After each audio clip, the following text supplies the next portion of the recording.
Hello and नमस्ते। मैं वीरेंद्र शुक्ला कानपुर से हूँ और आज आपके बीच में एक चर्चा के लिए उपस्थित हुआ। यह चर्चा हमारे स्वास्थ्य से संबंधित विषयों पर है। स्वास्थ्य जो कि जीवन का सबसे महत्वपूर्ण हिस्सा है, क्योंकि यही एक शरीर मात्र ऐसा है जो कि हमारा अपना है और जो हमारे साथ ही चला जाएगा।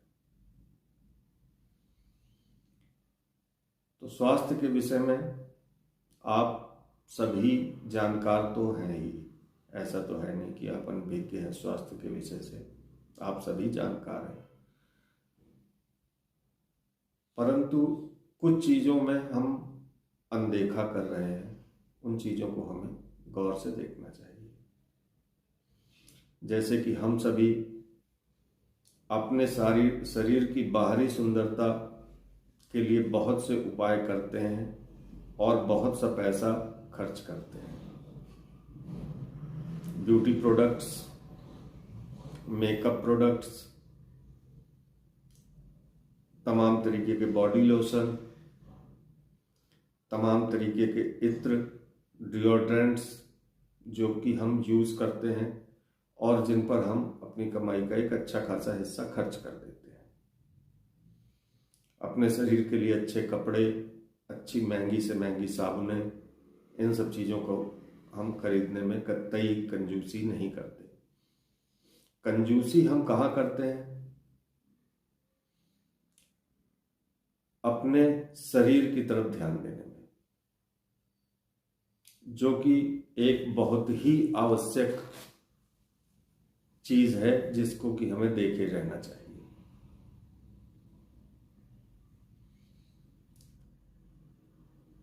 शरीर का अनदेखा करते हुए जब हम बीमार पड़ते हैं, साधारण खांसी जुकाम बुखार कुछ भी हमें होता है,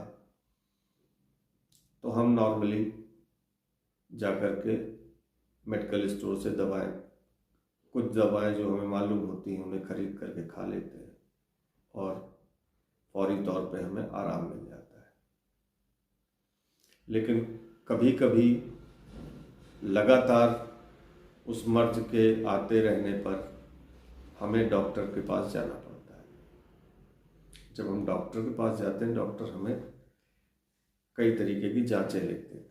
ये जांच करवा करके आइए, फिर दवा लिखेंगे, अभी ये दवा ले जाइए, इससे आराम आपको मिल जाएगा।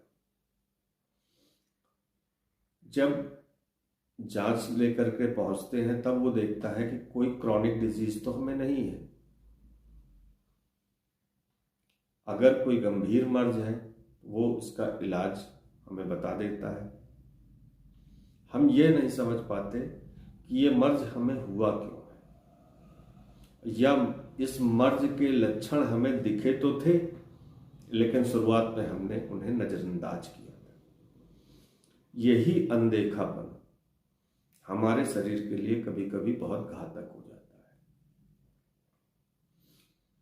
है। रोजमर्रा की जो क्रियाकलाप है उनका अस्त व्यस्त होना, खान पान में सभी अवयवों का न होना, इम्बैलेंस डाइट जिसे आप कह सकते हैं, इन सब चीजों की वजह से हमारे शरीर में तमाम तरीके के विकार उत्पन्न होना शुरू हो जाते हैं।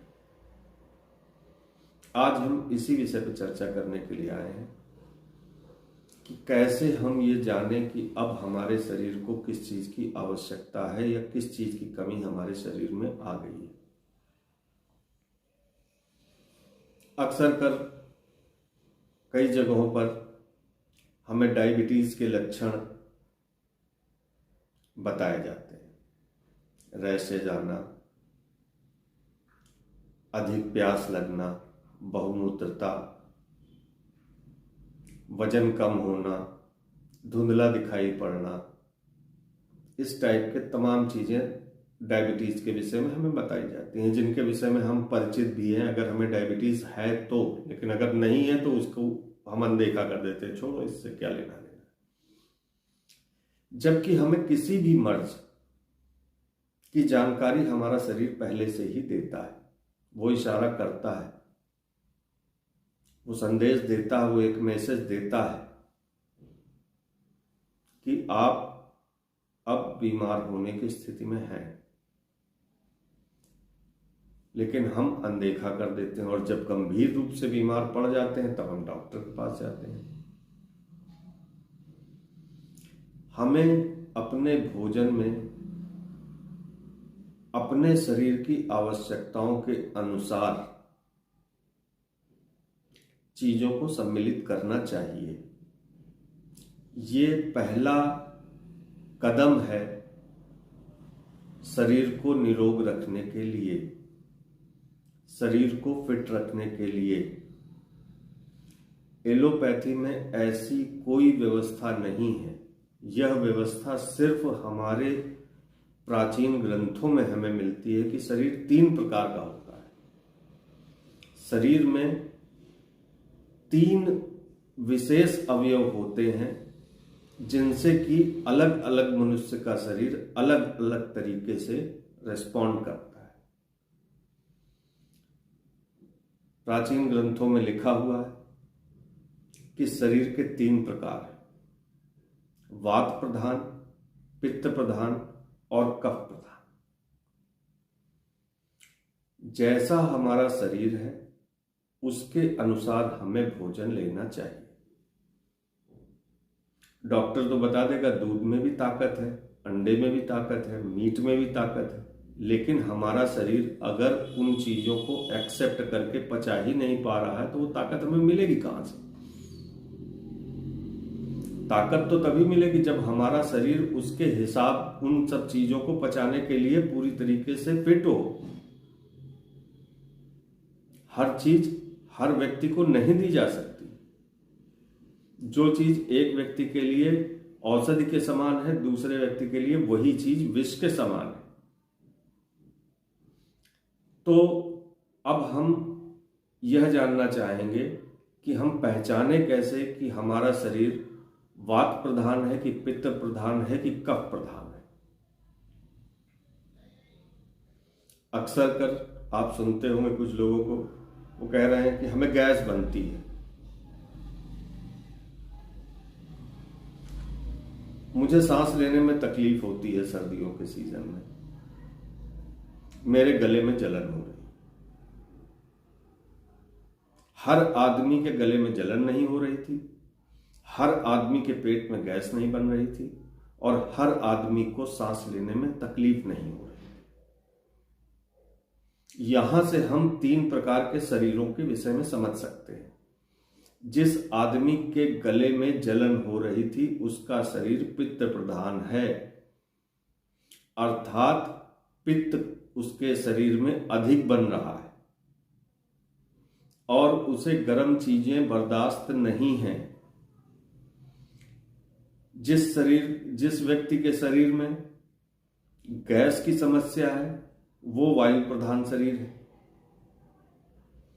तीसरा कफ प्रधान, जिसको सांस लेने में तकलीफ होती है सर्दियों के सीजन में, जो जल्दी बीमार पड़ जाता है, वो कफ प्रधान शरीर है। इस तरह हम ये जान गए कि हमारे शरीर के प्रकार किस तरीके के हैं और हमारा शरीर किस श्रेणी में आता है।